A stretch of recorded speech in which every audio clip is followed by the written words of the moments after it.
राष्ट्र सह्याद्री, आवाज जनतेचा, प्रयत्न जनहिताचा। राहता तालुक्यातील केलवड येथील आदिवासी युवक अक्षय राजपूत याची कर्नाटकात संशयास्पद परिस्थितीत निर्घृण हत्या झाल्याचा आरोप आहे। या घटनेच्या निषेधार्थ ग्रामस्थ आणि आदिवासी बांधवांनी केलवड गाव बंद ठेवत शिर्डी राहता बायपासवर तब्बल 1 तास रास्ता रोको आंदोलन केले। आंदोलकांच्या आरोपानुसार काही दिवसांपूर्वी अक्षयला गावातील एका व्यक्तीने ट्रकवर चालक म्हणून कर्नाटकात नेले होते। तेथे त्याच्या जेवणात विष मिसळून त्याचे हातपाय बांधून ट्रकला बांधत फरफटत नेण्यात आले आणि धारदार हत्याराने त्याची हत्या करण्यात आली असा आरोप आहे।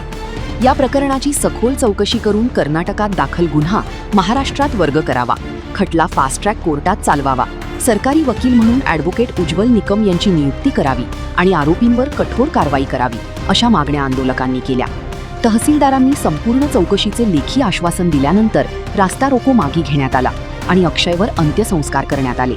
येत्या 15 दिवसांत मागण्या मान्य न झाल्यास मोठ्या जनआंदोलनाचा इशारा आदिवासी बांधवांनी दिला आहे। फास्ट ट्रॅक कोर्टात आणि ॲट्रॉसिटी कायद्याअंतर्गत काय आश्वासन दिले? आता पोलिसांनी सांगितलं की आम्ही ॲट्रॉसिटी आणि 302 प्रकारे हा गुन्हा दाखल केलेला आहे। तर आमची मागणी आहे का तो गुन्हा इकडे वर्ग व्हावा, वर्ग झाल्यानंतर त्या कुटुंबाला एक चांगला वकील द्यावा उज्ज्वल निकम सारखा, आणि त्याच्यानंतर त्या कुटुंबाचं पुनर्वसन व्हावं। फार गरीब कुटुंब आहे। त्या अक्षयला जो मयत झालाय त्याचे 3 मुलं आहेत, म्हणजे तो मजुरी करणारा मुलगा आहे।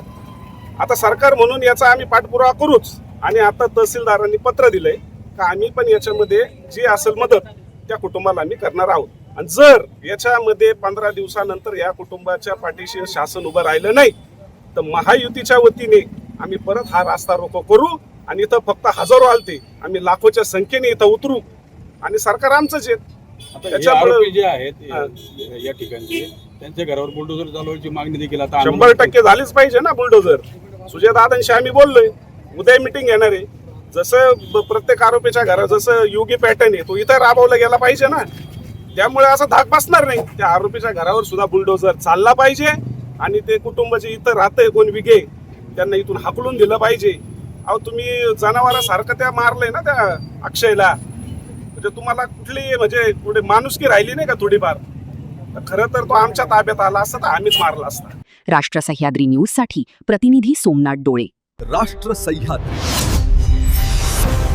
आवाज जनतेचा, प्रयत्न जनहिताचा।